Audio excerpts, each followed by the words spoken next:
O'zbek shou-biznesi olamining primadonnasi xonanda Yulduz Usmonova sahnada nima qilganini ko'ring. Assalomu alaykum hurmatli tomoshabin do'stlar, kanalimizga xush kelibsiz. O'zbek hamda jahon shou-biznesi olamidagi eng tezkor va qaynoq yangiliklarni o'tkazib yubormaslik uchun kanalimizga obuna bo'lib, videoroliklarimiz davomida bor yo'g'i bir donadan like hamda podpisatsiya tugmachasini bosib qo'yishni unutmang. Xonanda Yulduz Usmonova 12 kun davom etgan konsert dasturining final qismini unutilmas tarzda yakunladi. U sahnada Andijon polkasi raqsini ijro etib, tomoshabinlarga ko'tarinki kayfiyat ulashdi. San'atkor raqqos yigit bilan birgalikda ijro etgan jo'shqin raqs orqali konsertga chiroyli nuqta qo'ydi va muxlislari bilan samimiy tarzda xayrlashdi.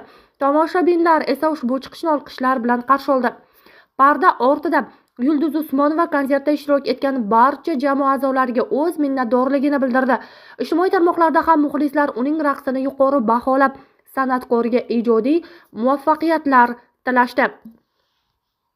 Xonanda Yulduz Usmonovaga 32 yil avval ijro etgan mashhur Topilmaydi qo'shig'i yana virusdek keng tarqalib, muhokamalarga sabab bo'lgani haqida savol berildi.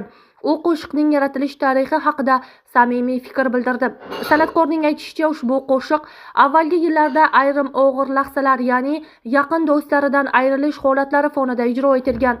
U o'sha paytda vafot etgan do'stlariga bag'ishlab kuylaganini ta'kidladi.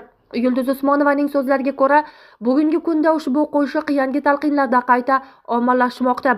U bu holatni hayotiy deb baholab, vaqt o'tishi bilan ko'plab insonlar hayotdan ketishini, qolganlar esa ularni yod etishini aytib o'tdi.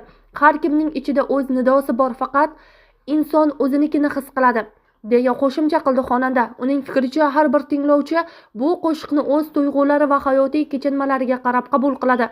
Mazkur qo'shiqning qayta ommalashishi esa muxlislar orasida turli hissiyotlar va xotiralarni uyg'otishda davom etmoqda.